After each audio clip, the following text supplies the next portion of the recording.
At set break, this lady was like, come over here. And she's like, had her phone out, and she was like, I want you to see this. And so she plays for me the dueling banjo scene from Deliverance. And she's like, you play that. And I was like, yes, I know how to play that. She's like, no, go play that. Okay, I'll play dueling banjos. And it's like, I've played all this complex, the stuff that I wrote and all this whatever, you know what I mean? Didn't care one bit.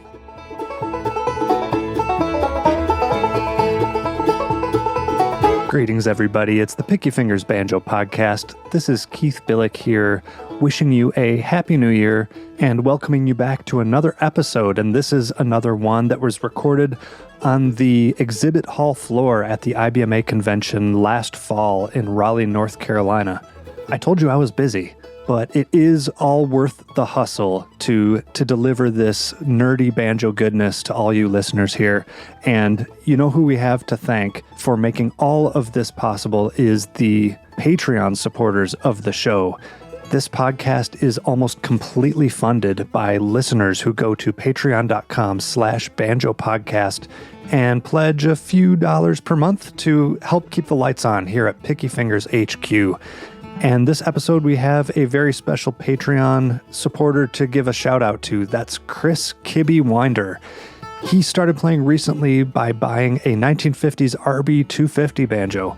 So he's really hitting the ground running, and also hit the ground running extra fast by becoming a Hall of Honor Patreon supporter over at the Patreon site. So Chris, Kibbe, however you like to be referred to, thank you so much for your support.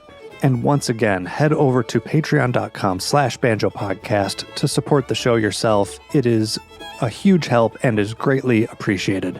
In exchange for your Patreon support, not only do you get the satisfaction of helping the podcast, but you get some rewards, including the personal shout out like Chris just got. You can get the music tracks that you're hearing now, the intro and outro theme music for the podcast, along with banjo tablature. There's also t-shirts and invitations to our monthly video meet. That's the VIP lounge for very important pickers. So yeah, please go check that out. It is well worth it. And again, much appreciated. I also dig hearing from you listeners. So feel free to reach out anytime at pickyfingersbanjopodcast@gmail.com.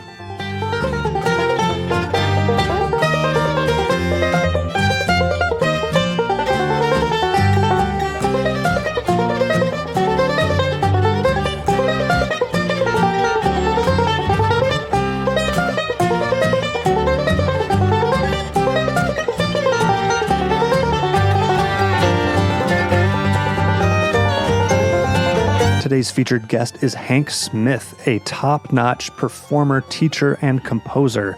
He currently plays banjo with Hank, Pattie, and the Current, and I think you'll get a taste of just how versatile a player Hank is. Not only can he absolutely destroy some bluegrass playing, but he's gone through stints as banjo player with a Flecktones tribute band and has composed banjo with string quartet music in addition to all the stuff with his regular band. But you're going to hear about all of this coming right up. So please put your hands together for Hank Smith.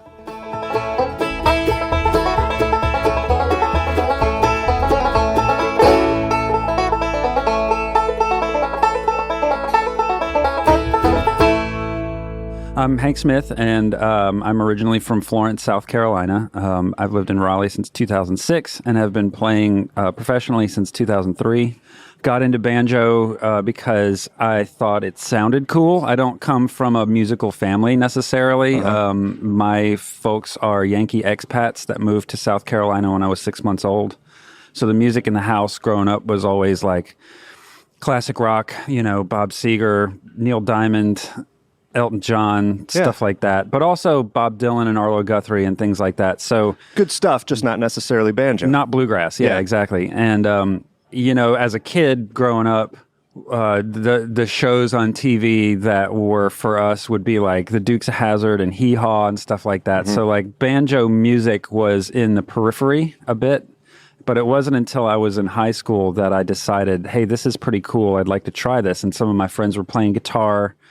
And I thought it would be kind of a lark to learn banjo as like kind of a party trick almost. Like it would be kind of fun to like, oh, you know, bust this out and play dueling banjos or whatever. And Just something to be different. yeah, and like I also heard all this music on the radio, like at the time, in the early mid '90s. Nirvana, Soundgarden, all that stuff was super popular all over the radio and all that. And so I thought it would be kind of neat to learn that kind of music on a different instrument because I thought the banjo sounded cool. It sounded cooler than the guitar to me, and it was like, imagine if you could do all this other kind of music on this instrument. So. Right. Having had no, pre-formed background about banjo is supposed to do this thing, it was wide open. I also, a classmate of mine in school found out that I liked banjo music and was getting into bluegrass and folk and stuff like that, and was like, have you ever heard of Merlefest? No. He's like, all right, borrow these VHS tapes from like PBS shows of Merlefest. I was like, oh my God, this is great.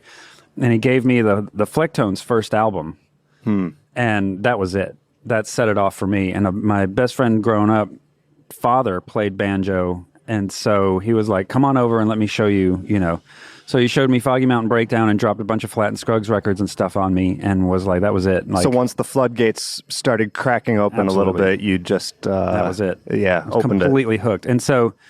I guess my parents were like, all right, whatever, we'll get you one. And they got me like the world's cheapest pawn shop banjo because they figured it was just a phase. And that phase has lasted almost 30 years at this point. So did you ever achieve your dream of learning Nirvana and Soundgarden Oh, yeah, tunes? of course. Yeah. That was pretty Still quick. remember any of them? I can still fake my way through. You know what I mean? Stuff like that. Awesome. But yeah, no, once I figured out that I liked this thing and could actually do it, it was like, oh man, this is the best thing ever. So how did you figure out how to do it as you just put? That's a good question. I didn't have a teacher or anything.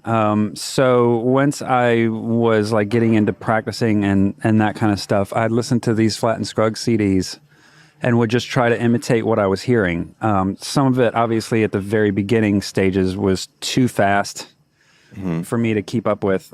So I would try to play along with stuff that I could keep up with, like certain songs were slower. Sure. And I remember having a Pete Seeger Live at Newport CD. And he played clawhammer, but he also played a lot of three-finger stuff. But the stuff he was doing was more folky. Yeah. And was therefore more accessible for my, my level of ability at that time. Also, because I was practicing in a vacuum, I didn't know that capos existed. Oh. And so early on, I trained myself to do just bar with barring my your index finger. finger. And I remember going to for those of you listening, I did that with my index finger. Yeah. In the key of B. In the key there, of B, yeah. of course. And so when I went to my first bluegrass jam or festival or whatever, I was doing that, and they were like, "What are you doing?" I was like, "This isn't a different key, right?" And they're like, "Why don't you use a capo?" And I'm like, "What is capo?" Same went for alternate tunings. I didn't understand that Reuben was played in a different key. Yeah, so yeah. I went.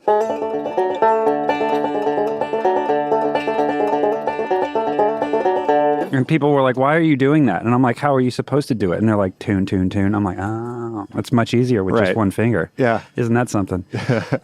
So I started going, they had near where I grew up, they had a monthly bluegrass jam and concert. Mm-hmm. The Southeastern Bluegrass Association had this monthly thing down in a state park near there. And I would go and I'd go all day. It was once a month, like the first Saturday of the month or something like that. And I would go when the gates opened and would leave at the end of the night. And this is still like a high school thing for you? Yeah, okay. Very much in high school.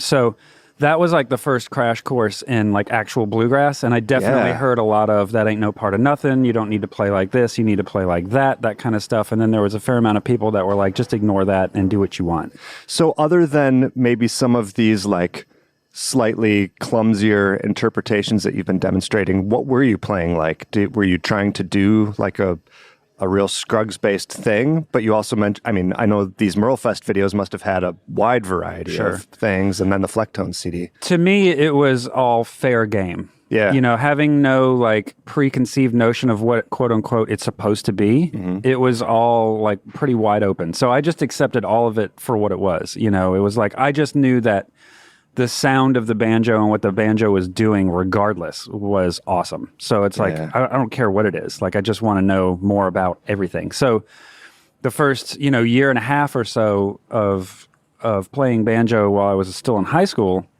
I was just trying to absorb as much of it as I could. On Thanksgiving weekend, and this is I think it's in its 53rd year or something. The South Carolina State Bluegrass Festival happens in Myrtle Beach, South Carolina. And my family moved about 20-something years ago, 25 years ago, moved from Florence to Murrells Inlet, South Carolina, which is in the Myrtle Beach area. So at Thanksgiving, I would go to the South Carolina State Bluegrass Festival, which is a much larger version of what I was doing before. And so there'd be more people and things and jams and stuff like that. So I definitely got a sense of what traditional bluegrass was supposed to be. But by the time I got to college, there was no one my age playing bluegrass. All of the kids in school were playing jazz, Grateful Dead covers, reggae, whatever, anything.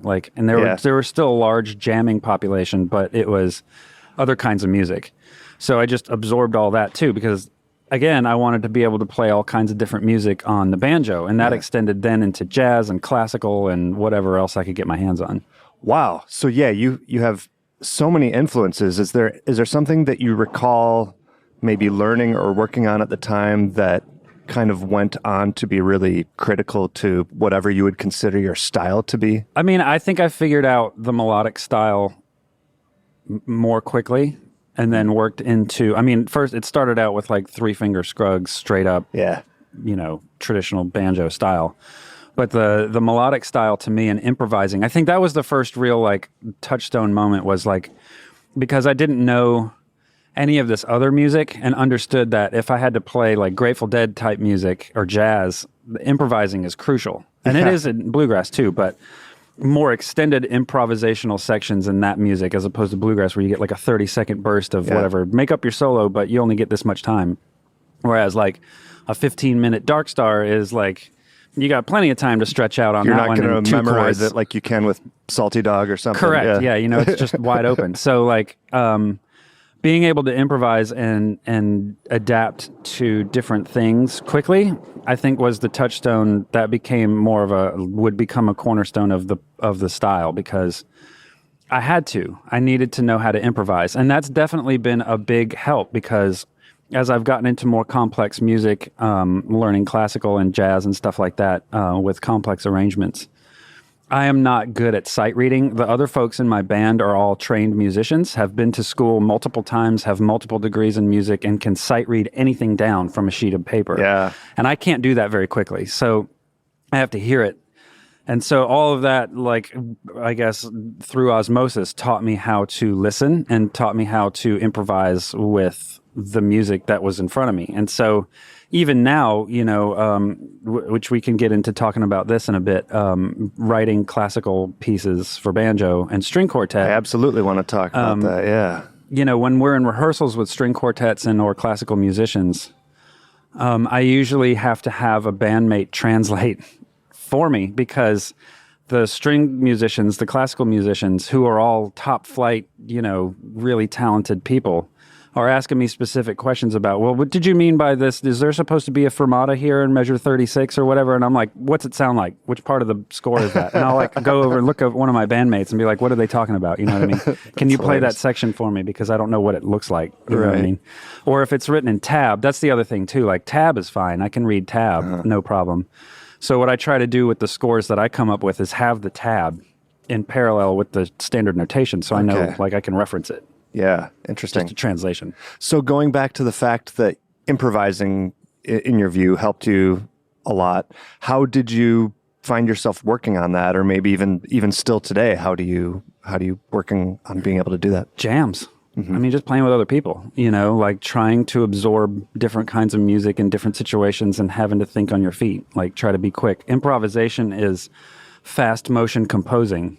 Yeah. And composing is slow motion improvising. So it's like the more of it you can expose yourself to and the more of it you can do. Every time I go out and play, I try to do something different or try to hear something differently. Even if it's in a song I've played a zillion times, it's what can I do differently this time that I didn't do the last time? Or I'm listening to the guitar player do something and it's like, ooh, I like the phrase. I want to try to imitate that.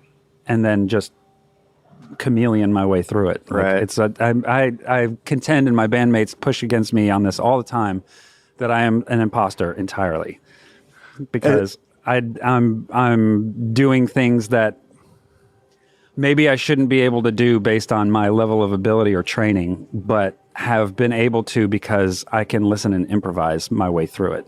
So you think you're an imposter because you feel like you're not having your own ideas and you're just leeching them off of other people? No, not at all. Not at all. I think they are my own ideas. It's more of like we're playing the super complex music that they've all been trained to play, and I've had to figure it out. Okay. And so like I don't have the background. And when I'm composing these pieces for string quartet or whatever, you know, the string players are like, oh, yeah, this is really great. Like, great idea through here. Like, what a cool idea, et cetera, et cetera. We've never really played anything like that. Can you explain it? And I'm like, nope. It's banjo music. You know what I mean? I have no idea. I think I get it. So going back to your development, at what point did you start getting to play maybe more, I guess we'd call it professionally, like with a band? I would say in college, late undergrad. I went to Winthrop University in Rock Hill, South Carolina, which is a small liberal arts school which had a very vibrant music and arts community in a small space. And I would say that was probably where it all started for that kind of thing. Yeah. And what kind of group was that? It was bluegrass, but we were playing, you know, we would throw in, you know, tunes like Minor Swing and Autumn Leaves and stuff like that, and original stuff. That was the other thing too, is like I've always placed a high regard on original music and original arrangements and stuff like that, because anybody can play covers. Yeah. And if you can kind of come up with your own tunes and your own arrangements of existing tunes, then that sets you apart from whatever. And I always, like, friends in school, like, there were a couple of bands that were playing original tunes. Most of it was like in the rock and roll context. So I wanted to take that idea that I was learning from them and translate it to more like progressive style bluegrass. Of course, I'm listening to the Flecktones and Newgrass Revival and Tony Trischka and Bela Fleck and stuff like that. Yeah. And like, this is the kind of stuff that I'm coming from and trying to disseminate amongst the people or whatever. And, you know, they're like, have you heard of this band called Olden in the Way? And I'm like, yeah, I've been trying to tell you about that for years. You know what I mean? Like, come on, guys. You only like it because Jerry's in the band. Yeah, right. You know what I mean? It's like, I've been talking to you about this, but in any case, yeah, no, like just being able to perform the stuff that was in my head. And then once I figured out, like, oh wait, you know, like I can do this. Like, people are giving me money to do this now. Like, this is cool. Like, this is what I want to do. But it wasn't a straight journey. You know what I mean? Like, I went through undergrad, I got my degree, and then went back for a master's. And then halfway through my master's program, I met a touring band from here in Raleigh, and the rest was history. After I got my degree, the week later after that, I was on tour with them and hadn't looked back. And we still play together. We're still dear friends. We don't tour professionally or do albums anymore or whatever. I'm in a different full-time touring band now. Yeah. But that was it. It was like, once I figured out I could do it and was valuable in that regard as a resource to others, it was like, okay, let's do this. Yeah. Excellent. Is it skipping too far ahead to start asking you about the Bela project that you did? Oh, no, not at all. Yeah, as a lifelong Bela fan, I got the idea to start a Flecktone tribute band, which is completely insane. And yeah, that seems insane. Not only from like a banjo player perspective, but finding who else is going to do that with you. Yeah. Even in school, like in college, any and all Bela tunes I could get away with showing other people. There were only a few guys in school that could play that kind of music. And so it was never fully formed until I found the bass player that could do the Victor stuff.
Yeah. And so it's like, okay, once we find that guy, then we can get a drummer. And then we went from there. So it's like you start with just the one dude, and then I don't want to say any drummer can do that because that's not true. But jazz drummers especially get it. They understand like polyrhythms and all the crazy stuff the Flecktones do. Yeah. And I had a buddy that could cover the keyboard stuff. We had to split Howard Levy into two people because how are you going to do that? Yeah. And then I have a dear friend, multi-instrumentalist friend that can play anything with strings, that could cover like the Sam Bush parts and stuff like that, and a friend that could play the sax parts and stuff. So when we put the band together, it took about a year to work up a 3-hour show. Wow. Yeah. Because the music is so complex. Right. And once we got it, it was hard to get everything together at first, but then it's not that hard to maintain it. So once you get it, then it's okay. And the funny thing about that is that at the end of the day, it's banjo music. So to me, it made sense to play it under my fingers and stuff like that. For those guys, it did not. Oh. So like there was a lot of like teeth gnashing about how to play banjo music on different instruments, especially the bass. And the bass player in that band, Scott Warren, was very much the band leader, and would direct the rehearsals and stuff like that. And I can remember spending hours and hours in the practice space with this band, and he would put the metronome through the PA and turn it up all the way. And so it was like a railroad spike in your head the whole time. And so when you're learning like UFO tofu at 180 beats per minute, you need that. And it's like, we have to be able to nail this. If we're going to do it, we cannot in any way, shape, or form halfway do this. And so that's why it took forever to do it. So the way we presented the show was chronologically. We started with first album material and ended with Little Worlds material. Yeah. Which is as far as we got into the catalog before we stopped doing it. And first set would be up through, say, like the UFO Tofu album, and then after that was like all the Jeff Coffin stuff. Okay. You know, so we'd play all the hits. Basically, it was a lot like the Live Art album. Like that was kind of what we were doing. Folks, we are in a golden age of online instrument instruction, and at the top of that world is Peghead Nation. Peghead Nation has streaming video courses in banjo, guitar, mandolin, fiddle, dobro, upright bass, and ukulele, so you can learn bluegrass, old time, and plenty of other styles from some of the most talented players and instructors in all of roots music. Check out the courses they have, and this is just for banjo. You could get beginning or bluegrass banjo with Bill Evans, clawhammer banjo with Evie Layden, Wade Ward style banjo with Bruce Molsky, the banjo according to Danny Barnes, and contemporary bluegrass banjo with Wes Corbett. Each of those courses include high-quality video lessons, downloadable notation and tab, play-along tracks, and plenty of tunes and songs to play. And the best thing yet is you're going to get your first month free just by being a listener of this show. So go to pegheadnation.com and use promo code pickyfingers at checkout and claim your free month of the best instruction out there. And if you find yourself needing a banjo or accessories to get ready for those Peghead Nation courses, I highly recommend you check out Elderly Instruments, which is the world's most trusted source of new, used, and vintage stringed instruments, including banjos, guitars, violins, mandolins, ukuleles, all that stuff. They're going to have the best instruments you can find anywhere, and we're talking everything from the more affordable instruments for people starting out on up through the most highly sought-after vintage instruments. Elderly Instruments has been family-owned since 1972, and if you can't make it to their Lansing, Michigan showroom, you can see their full selection at elderly.com or give them a call at 517-372-7880 for some professional advice on all of your banjo and other stringed instrument needs. And you know what all these stringed instruments have in common? They all sound better with GHS strings. GHS Strings is another sponsor of the Picky Fingers Banjo Podcast, and I'm proud to say they have been made in Battle Creek, Michigan since 1974. And if you don't want to take my word for it, maybe you'll believe such people as J.D. Crowe, Sonny Osborne, and Bela Fleck, just a few of the many, many users of GHS strings. So go check them out, ghsstrings.com. They have a wide selection of gauged sets so that no matter what you're looking for, you'll be able to find something there.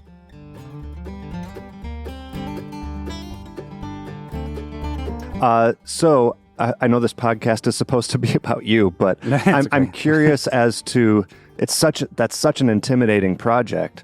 That was there any like code that you felt like you cracked with Bela's approach and playing, and like what are some things that you stumbled on that maybe made some of it easier? Or Totally. That's a really good question, and there definitely were a lot of aha moments with that, and I think most of that came in the arrangements. Because at the end of the day, like Stomping Grounds is a good example. Stomping Grounds kind of does the same thing over and over again. Okay. In terms of the arrangement of the tune. Like if I was just going to sit here and play Stomping Grounds from start to finish, I would be playing the same things over and over again. I would be playing different people's parts, but musically speaking, it's kind of the same melodic content. Yeah. So what was cool about learning that was, and all the songs, was you step in, you do your thing, you back up.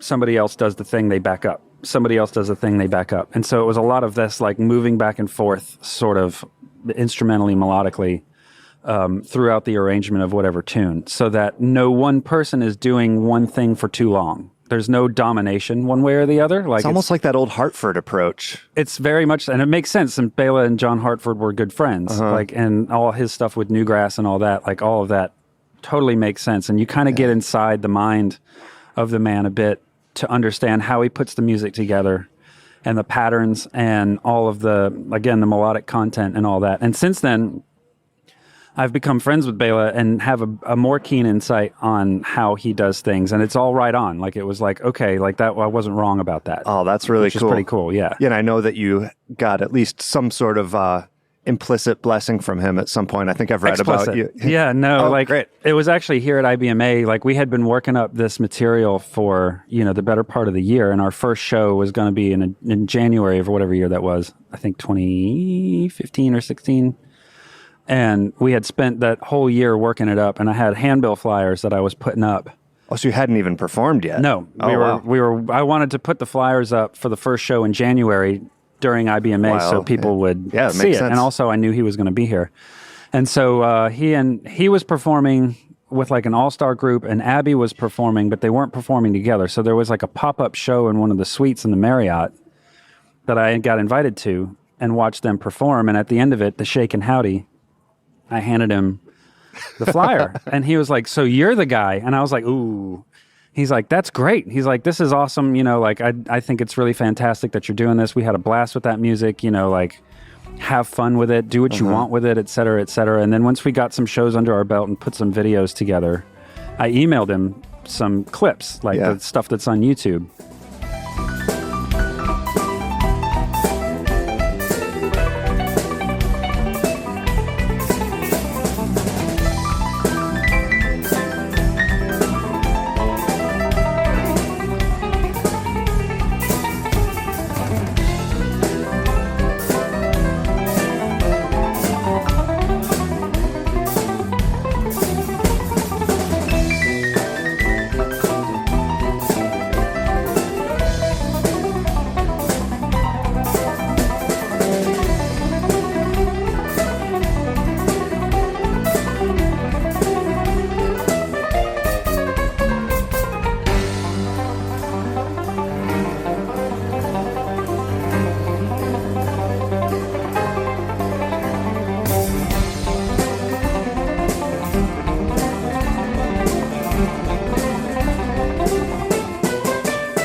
And he wrote back and was like, "This is great. You're doing a great job. You worked hard at this. I'm going to send this to the other guys, How whatever." Cool. And so that got on his radar. And then after that, there was the camp, Bela's camp and all that stuff. So he definitely knew who I was, and went to the 2 years of the camp. And then the pandemic hit, and some of us from the camp, from our class, have been on, and it's ongoing, have been on a weekly Zoom call with him. This is the Mahogany Mahogany crew. Yep, some of us have been on a call with him for 2.5 years, And so all during the pandemic, like we really got to know each other. And when we saw each other this past August at camp, you know, we were like, it was really great that we got to be able to do that. It really like helped our collective sanity. Oh, I'm sure. And definitely helped like Not to mention just what a valuable resource that you all can be for each other. That's totally. great. Yeah. And it was, you know, like you get inside his mind and everybody else's mind about how to approach banjo and stuff like that. But then we also just became good friends and shared, you know, lots of personal stuff, and it was really great. So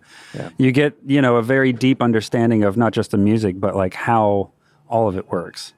Amazing. Really sweet.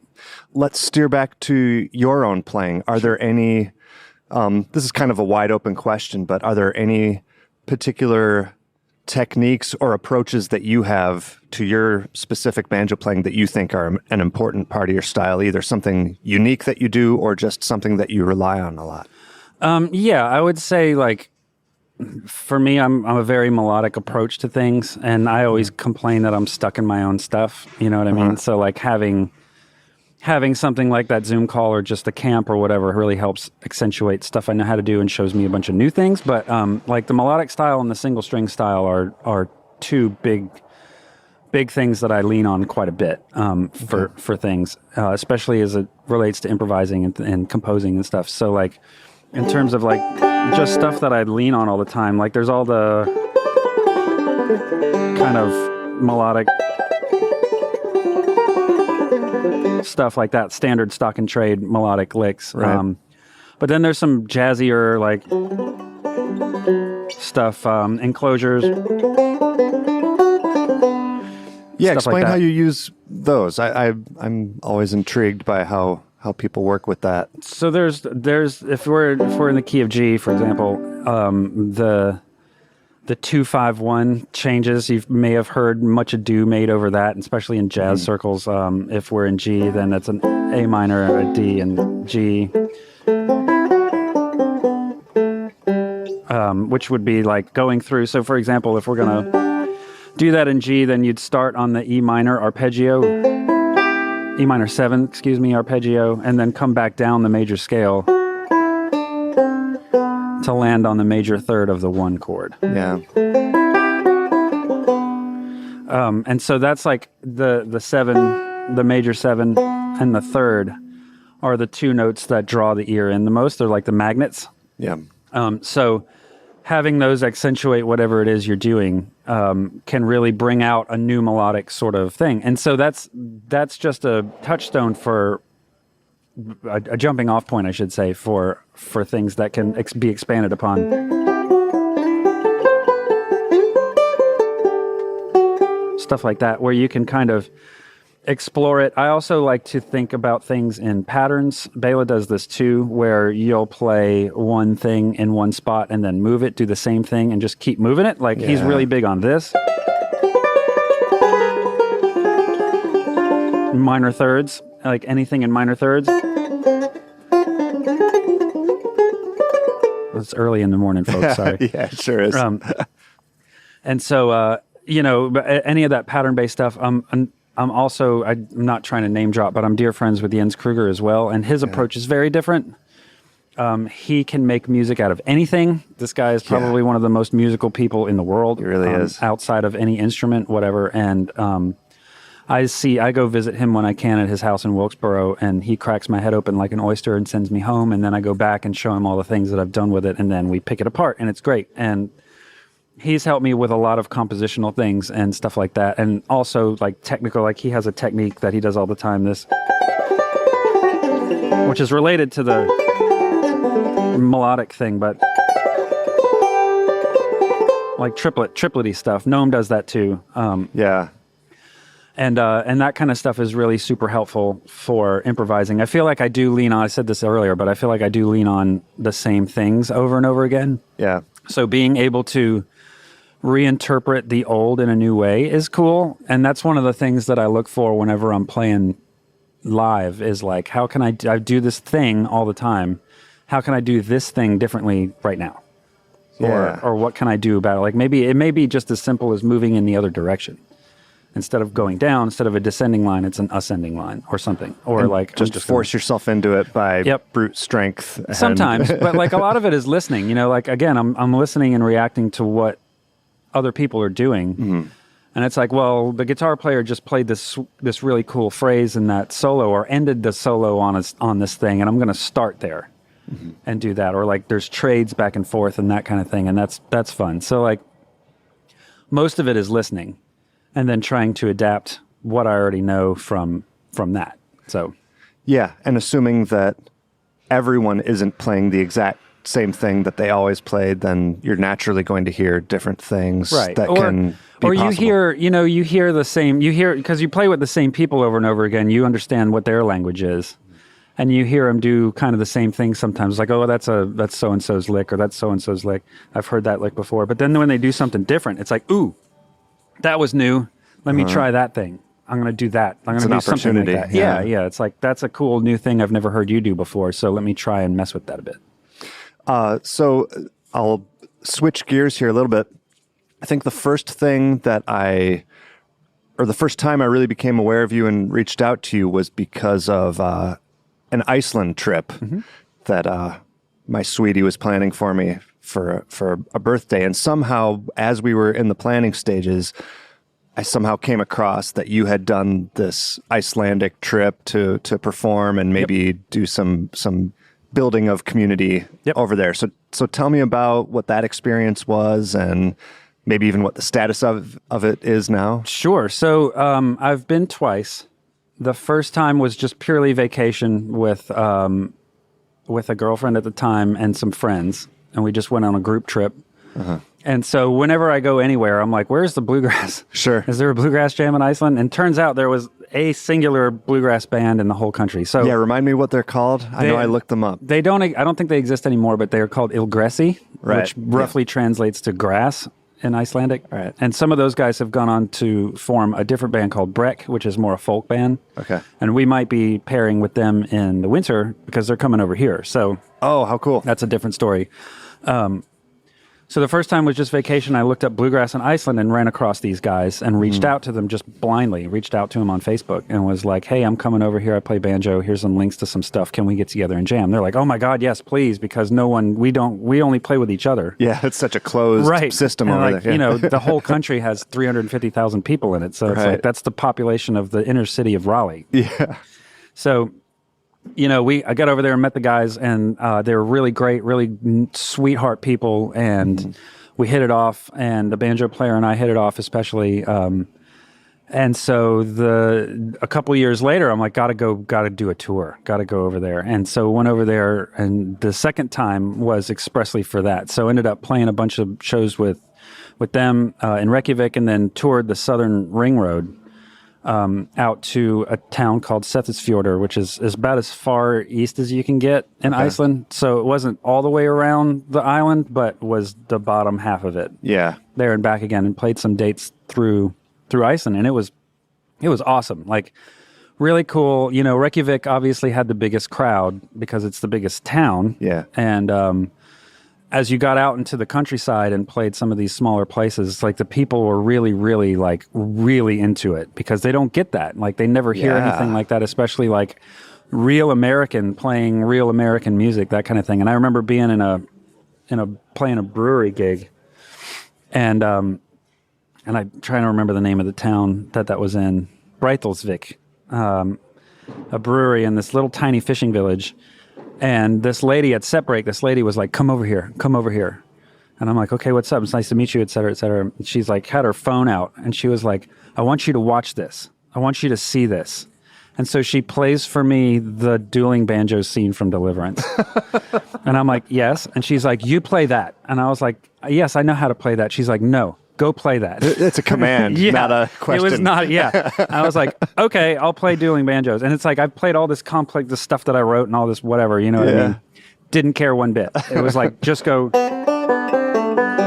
everybody goes nuts. I was like, all right, cool, whatever gets you in there, you know what I mean? This is like a parallel to whenever I'm telling my friends that there's more to music than Olden in the Way. Yeah. It's like, Jerry Garcia did not invent bluegrass in 1974, people. I just want you to know that. Bluegrass was also not invented by doing banjos, but that's fine if that's what gets you into it. Whatever. Yeah. And so it was really cool. So we videotaped a lot of it, like documented the whole thing, brought it back to the States, had it edited down, and then at IBMA one year had the video montage. It was like Raleigh to Reykjavik, kind of, this is a cultural exchange thing. We're bringing bluegrass to this tiny island country, and it turns out there's other people that play it over there, and interviewed those guys and had this cultural exchange and have kept in contact with all of them. And hence now they're the other band that they're doing, Breck, is coming over here for Folk Alliance in February. And so we're planning a tour from Kansas City to back to Raleigh. So it would be the Reykjavik to Raleigh version of it. And we'll document all of that and put it together. And Oh, how cool. and so, like, what's cool about that, not to sound opportunistic about it, but we're all interested in the same thing, is that demonstrates to others that it can be done. And, like, you can get funding to do that kind of stuff in other places. It's like not just Iceland, but Ireland, Prague, whatever, Czech Republic, England, all kinds of different things. So Yeah.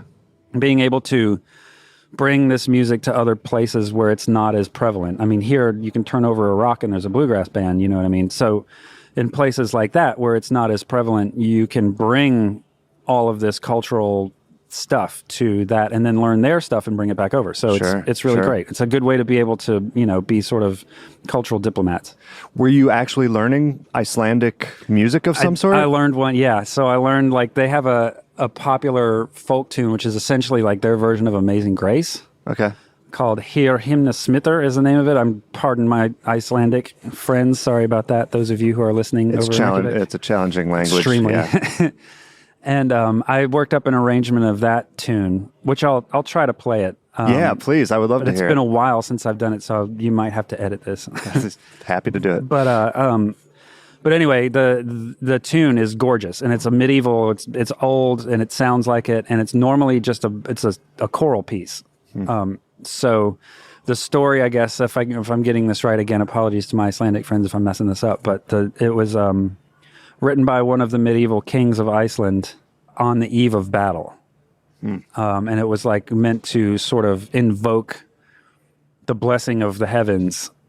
As we approach this battle, like very stoic and like we're doing That's this. intense. Yeah, Yeah. you know what I mean? So I'll take a crack at it. This might be interesting. I just got to remember it.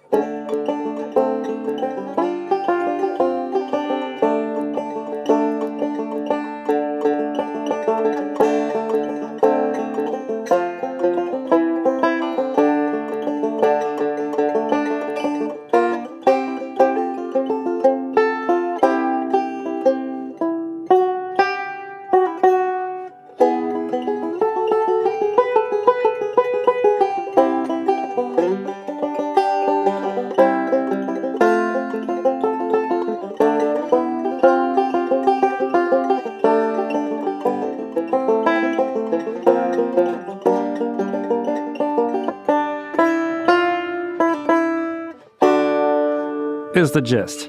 So anybody who needs to go into like banjo bluegrass battle, That's it. you should learn that piece. Yeah, and get in you'll there. be blessed Get with in there. whatever. Read the sagas. Read Beowulf. Get in there and go to battle. But that's the idea. So if you look up that tune on YouTube, there's one really great version of guys singing it in a German train station, and they're using the natural reverb in the train station to extend. It sounds amazing. Like it's Okay. total goosebumps. I'm getting goosebumps now just thinking about it.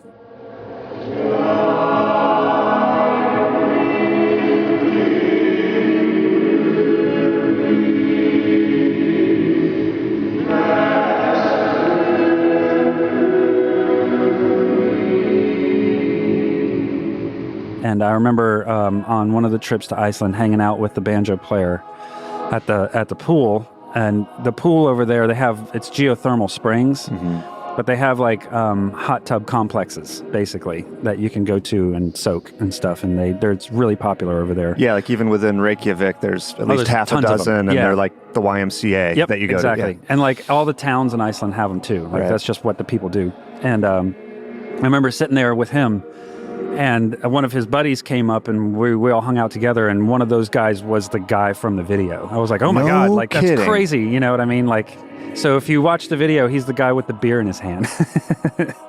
That's unbelievable. Yeah, it was nuts. And I was like, oh my God, this is crazy. He's like, yeah, this is sort of the one that he hung out in. He's like, this is sort of like the off the radar locals pool. So like sometimes like Bjork is here with her kids. And I'm like, you think she's going to be here today? Oh my God. Yeah. And he's like, I've talked to her before. She's really reserved. Like she's very ostentatious in her performance and stuff like that. But she shows up with her kids and she's very much like a mama bear. Like don't get too close to her kids. Don't get too close to her. But she's very personable. And everybody there, again, Icelanders are some of the nicest humans on the planet. So yeah. And I was like, well, maybe she'll show up. That'd be pretty cool. But I have questions. No Bjork, but the beer holding guy from the German video was there. He was which there. Is probably... I think that's like equal I would footing. say. I mean, like in that stardom. In that moment, it was like, oh my God, this is cool. Can't believe it. Well, I still appreciate. I know we had communicated a bit, and you gave me some tips, and you did put me in touch with those Ilgresi guys. I did not get to meet up with them, but I was communicating for a while. We tried to make it happen, but it didn't quite work out. But well, they'll be here. At least two of them from that band will be here in February, closer to your neck of the woods. Oh, are you doing upper Midwest? No, I thing? mean closer than here. Close, yeah. So like they'll be in Kansas City for Folk Alliance. Yeah. So I don't know if you're going to Folk Alliance, but not planning on it right now. But that's awesome that they'll be here and that you're still. Oh, yeah. I wasn't sure if you were still doing anything with that. That's great. Yeah, I mean, like we're always looking for opportunities to collaborate. So whatever we can do, and we were in touch quite a bit during the pandemic and all that kind of stuff, like just to stay in touch, and we're friends. So wonderful. That makes sense. Yeah. Let's talk about your composing. Sure. Do you have a particular, I don't know, how do you approach composing? I know that's a wide open type of question, but. It depends. So sometimes ideas just pop out.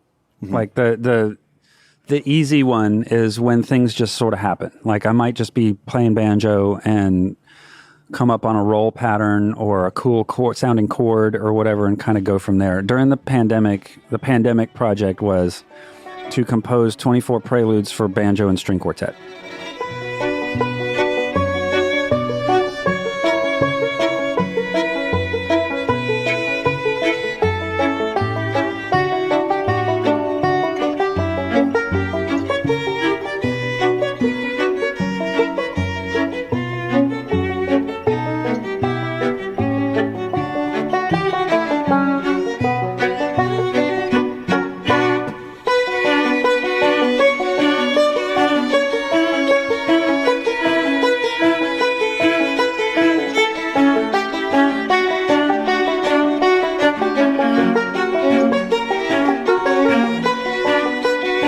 I've seen some of those on YouTube. There was like a big performance at some point. Yep, there's been a couple. And I am 23. I have 23 of them done.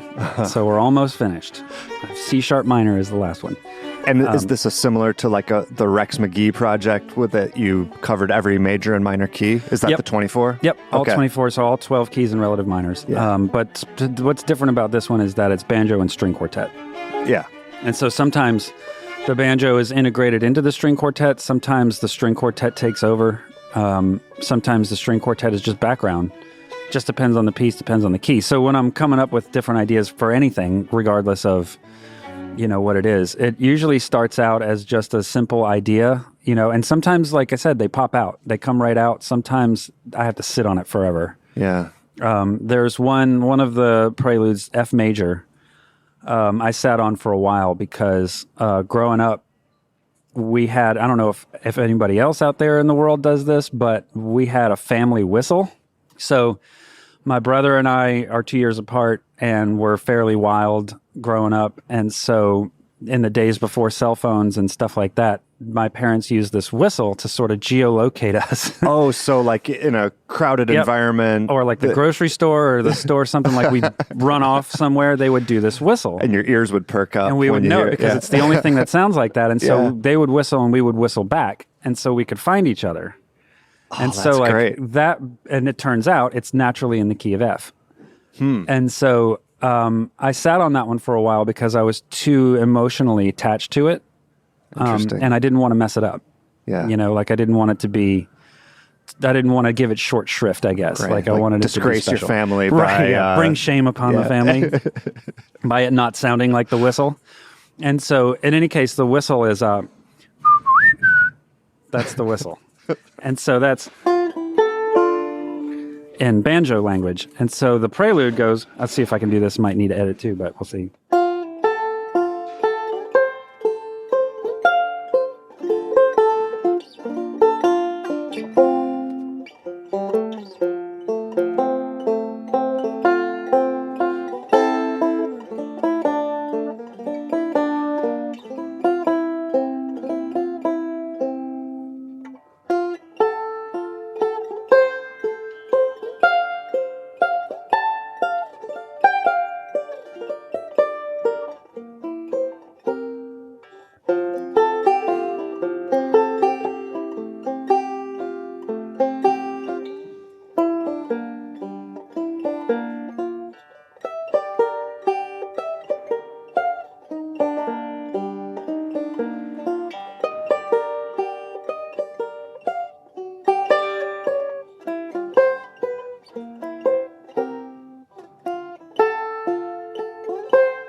Beautiful. Thanks, man. So it seems like that's just a motif with Right. variations. So that one and- started out as a theme. Yeah. And it was like, okay, so what do we do with the theme? Develop a theme, that Yeah. kind of thing. It's got a pretty straightforward form. But then some of them start out like the A flat major prelude. One of my biggest influences in terms of composing is Shostakovich. I love his music, particularly his preludes, and Symphony Number 8 is the jam. Okay. If you really want to get in there and get dark, that's the one. Right. It's really beautiful. But listening to his prelude, if I get stuck on something, it's like I really want to come up with an idea. I'll listen to his stuff and like find something in that music, and it's like, well, let me go from there. So like with the A flat major prelude, it started out with just a roll because he did something in one of the pieces on the piano that sounded like a banjo roll to me. Yeah. And it was like, okay, this is like kind of banjo music. And so like that one started out like this, which is a 5/4. And that gives you that really lovely A flat major 7 with a G in it. It's really nice. And so it's like, well, I could make this weird, or it could be fairly diatonic and normal. And so that ended up going.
I love those, man. Those are great. Thanks, man. Is this going to be a recording project at some point? Eventually, yeah. Oh, that's great. For Can't wait. sure. I just want to get all of it done, get all of them done, scored, and ready to go. Yeah. So that it can be more easily accessed, and then I'll get it all published, and there'll be a book of the scores and tabs and stuff like that too eventually. Wonderful. So it's just it's a passion project, but we're So slowly if you're working publishing the up to it. scores, this is something that up in Detroit, the DSO could purchase. Completely. And, The other thing is that I teach banjo in the music department at UNC Chapel Hill, and as I'm putting these things together and getting them scored, all of them will end up in the library, the university library. So How cool. they will be accessed. You will be able to access them forevermore in the university library. And so anyone, anywhere can do interlibrary loan and get a hold of it and play it. And so I'll have it, again, scored in standard notation for string quartet, but also the melodies themselves will be scored in standard notation so that any instrument can play it, but then there'll Right. also be banjo tab. oh, man. So, yeah. That's really cool. Yeah, man. While we still have a little time, let's start talking about like gear and your instrument and all that stuff. Sure thing. And cater to the banjo nerds. You know how we are. I do. No detail too small. So Right. tell us what your main instrument is and all the other Sure. goodies that you have to go with it. So it's word again, just a word from our sponsors. I'm a Deering artist, and I had them build this banjo custom for me in 2005. It's a maple blossom, but it has things about it that are different than the standard maple blossom in that it has, at the time, now they're standard, but at the time it wasn't. It has a radius fingerboard. It also has a thinner neck. It's more in line with the Crossfire. I have a Crossfire too, and at the time, I was playing both of them pretty equally on stage, so I needed them to feel the same. As I'd switch back and forth, the neck feel the same, Yeah. so there wouldn't be like one's like a tree trunk and the other one's not. Yeah. So they're very similar thinness of neck. It has a pickup. Obviously, it has spikes. The spikes are at 7, 8, and 9, as opposed to 7, 9, and 10. So I could get B flat, open B flat, G minor stuff. But you don't use the 10, obviously, then. No, so I'm averse to capos because one, you have to spend time tuning on stage, and two, early on to go back full circle, I trained myself not to use them. Yeah. So whenever there's something in the key of C or whatever, normally people would capo 5, and you lose all of this. Like you lose all of below the 5th fret. So like if I'm playing in C, I'm gonna play in C. Like I'm just gonna play open C as opposed to up here in the 5th. I'm the same way. That's my default. But every once in a while, there's just sort of a Sometimes. more blistering kind of number Totally. that you'd want to. And that's clamp just it. down. I think the rule is if I have to do this in any capacity, then capo, right? Or like if I can get away with it, like it's not always easy to do that for those of you listening at home. I'm using my index finger to bar the 5th fret and then using the rest of my fingers to do that lick. Yeah. But that's that whole thing. I try to keep it open for the most part. Or if like something's in A, I'll just spike the one string. Okay.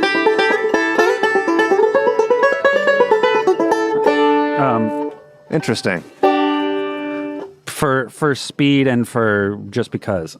And anyways, the tone ring in this is the Kruger tone ring. It's the Rucci tone ring, which is made in a Swiss Bell foundry that I had them put in recently. And they are now in production of making me a custom neck, a 24 fret neck for this banjo with custom inlays and all that. Like I designed Like the gnome type of extended fingerboard, 24 fret? Not a longer scale Not length. the Hartford thing. Right. Okay. But it'll come out over the rim of the banjo and we'll have custom inlays that I design and stuff like that. So cool. One of the guys on the Zoom call was like, "Do you collect banjos?" And I'm like, "I can't afford to collect banjos. I'm a full-time banjo player."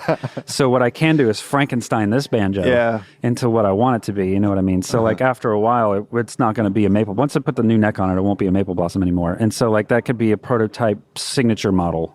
Yeah. So if like people like it, if Deering likes it, then they could make more of them. It also has this cool wooden armrest, and it has a pickup, and the pickup that's in it is it's probably 20 years old at this point, passive J.A. Jones pickup from the catalog.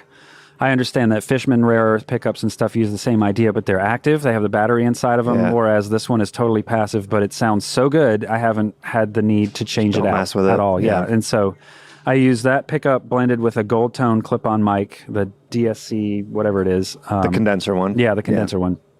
And all of that blends into a Grace box, the 2-channel Grace box, the Felix, I guess. Right.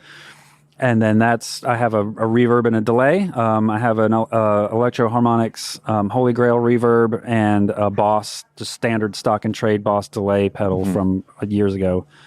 And that's the main acoustic rig, pretty much. And I also have a Crossfire that is rigged for synth. It has the Roland synthesizer thing that Bela has on his, because obviously, and I needed that for the Flecktone band. Yeah, you need a lot of those tones. Yep. And that's run through the Boss, or the Roland synth pedal, and then there's a bunch of like analog hippie switches that accompany that as well. Most of it Electro Harmonics because they sound cool. Yeah, yeah. What about like picks and strings or particular setup stuff? Strings. So the banjo is set up with fairly, I'd say, middle-low action. Although Wes Corbett told me my action was high. I was like, that's crazy. Weird. It doesn't seem like it. Huh. The strings are straight-up strings, also a sponsor. I really like the way those sound. The Deering strings are really nice, too. But the straight-up strings, I guess the way they figured out how to do the download tension on the bridge makes a lot more separation. So you get more tonal clarity, I think, out of it, which is cool. Interesting, yeah. As per Jens Kruger's advice, the tailpiece on this bridge, this is definitely anti-Bela. Bela does this in the opposite direction. The tailpiece, the armrest, and any metal at all on this thing is all fused together. So like the tailpiece is touching the rim. It's not off the rim at all. It's completely pressed down onto it, as is the armrest. And the armrest is wooden on top, but metal underneath. Okay. And so the idea behind that is, if you put and the strings are medium gauge, and I have played heavy strings on this before, but it's too much. It hurts too much. So I went back to mediums. The more metal, the more sound. It's like a plate in a grand piano. Okay. So it's all pushing tone, like the more of that. And I even thought about getting like Scruggs tuners. Just for the extra weight. For the extra weight and the tone, but they're a pain, so I'm not going to do it. Although that being said, I've heard that Bela does that. Yeah. So he must subscribe at least somewhat to he does all of this. He does. Well, at least one of the banjos has that for sure. But they are kind of a pain to keep in tune and all that kind of stuff. That being said, I really want to play Strider, so I'm going to need some kind of tuners at some point, or I can be like one of my students at UNC and just have perfect pitch and never mess up, which is obviously not going to happen. You have a student who can do that? I had a student at Carolina that could do that. A fiddle player that took a semester of banjo that could do tuner tunes, Scruggs tuner tunes without the tuners and nail it every time. Oh my God. And I'm like, all right, whatever. I mean, so I could spend a long time practicing that, or I can just get Scruggs tuners put on. But I'm probably not going to do that, listeners at home, just so you know. But that's the rig. It also has a smile bridge. It's an 11/16 Deering bridge, because that is also radiused, and it matches that. I haven't really gotten any custom bridge work done, but it's something I thought about just to do. There's a guy out of Asheville that builds bridges out of old like hardwood floors and furniture and stuff like that, which would be kind of cool to get a hold of just to try. What kind are those? I can't remember the name of it. Okay. The name escapes me, but he's in Asheville, North Carolina, and custom makes these things out of old wood, tone wood. Right on. Anything else I forgot to ask you about that you want people to know? I mean, obviously plug like website or whatever you got there, but also if there's any, just open floor to anything else you want to say. I'm in Pattie the Current. That's our touring band. Look us up on all the things, Spotify, YouTube, all the outlets, Apple Music, Amazon, yada, yada. We are on tour now supporting our 5th album, Letters. Wonderful. Which we recorded in Asheville, North Carolina back in February. We did 15 tracks in 3 days, which was intense, but we did it, and we're really happy with the way it turned out. It was mixed and mastered by Jason Richmond, who's a fantastic human being, and hankandpattie.com. That's Pattie with an IE. Mm-hmm. And come check us out. We're playing here at IBMA. I don't know when this is going to air, but not before the end of IBMA. Okay, I can assure you. We're on tour. We are on tour currently. Check us out on the website. Yeah. Well, thanks again, Hank. Great running into you. I hope to get to hear you guys play one of these days while we're here. Yeah, man. Thank you so much. Yeah, you bet. Appreciate it. Yeah. How many more showcases you guys have? So I hope this would have been a thing to talk about on the thing, maybe. But I host a created a weekly music series. I didn't even turn it off yet. We're still there? So. Okay, so just for the listeners at home, I host a weekly music series and help create a thing called Beer and Banjos. that started here in Raleigh. It's every week. It's every Tuesday night at a place called the Raleigh Times. And that's since branched out to Durham. There's a Beer and Banjos Durham. There's a Beer and Banjos Carborough, which is Chapel Hill, essentially. And you're personally involved in each of these? I'm personally involved in Raleigh, and then the fourth one is in Winston-Salem. I handed off Durham and Carborough to other hosts so they can curate it in their own way and book their own bands and have their own host band, their own version of the Beer and Banjos All-Stars. And my partner and I have created Beer and Banjos Winston-Salem. So to answer your question about playing, we played last night, Beer and Banjos. It's Tuesday nights in Raleigh, Wednesday nights in Winston-Salem, so I have to drive to Winston-Salem this afternoon. The Durham one occurs once a month on Thursdays, and the Carborough one is also on Wednesdays once a week. So Raleigh and Carborough are once a week. So Durham, almost every night there's a Beer and Banjos somewhere in kind of North around. Carolina. Yeah. Yep. And so I'm doing that tonight, and then Thursday, Hank and Patty played Lincoln Theater here in Raleigh, and then we do a street fest show. I'll host a jam on Friday, which will be probably in the convention center. For those of you listening at home, Hurricane Ian is going to wash us out. And then we have a street fest performance on Saturday, proper street fest performance. Which, again, will not be on the street, No, as it turns out. in the convention be, center. Yep. But anyways, that's that. Yeah, thanks again. Yeah, absolutely. That's going to do it for this episode. Thank you so much for tuning in, everybody. The sound clips you heard in order were the interlude from The Rutschi Forge by Hank Pattie and the Current, Deep Blue Sea by Pete Seeger, Bigfoot by Bela Fleck and the Flecktones, Blu Bop by the band called Blu Bop, that's Hank's Flecktones tribute band, and then that Icelandic hymn titled Heyr himna smittur by Arstitir. Regular listeners have probably heard me say a lot of dumb stuff over the years, but apparently that's where I draw the line, is speaking Icelandic. And then finally, Prelude in B minor by Hank Smith with the Winston-Salem String Quartet. Thank you once again to Kibby Winder, this episode's Patreon supporter of the show.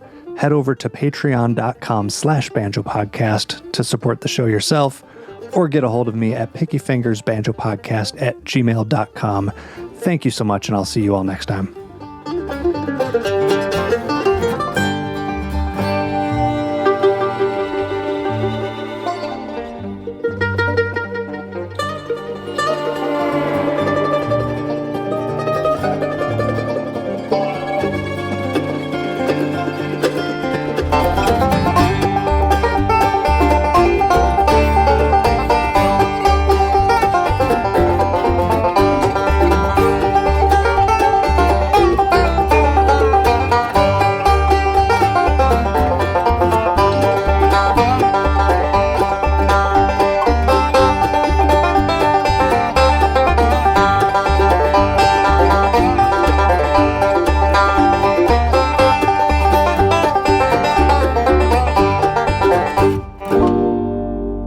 Hold on. I never pressed record. That's like an essential part of this process.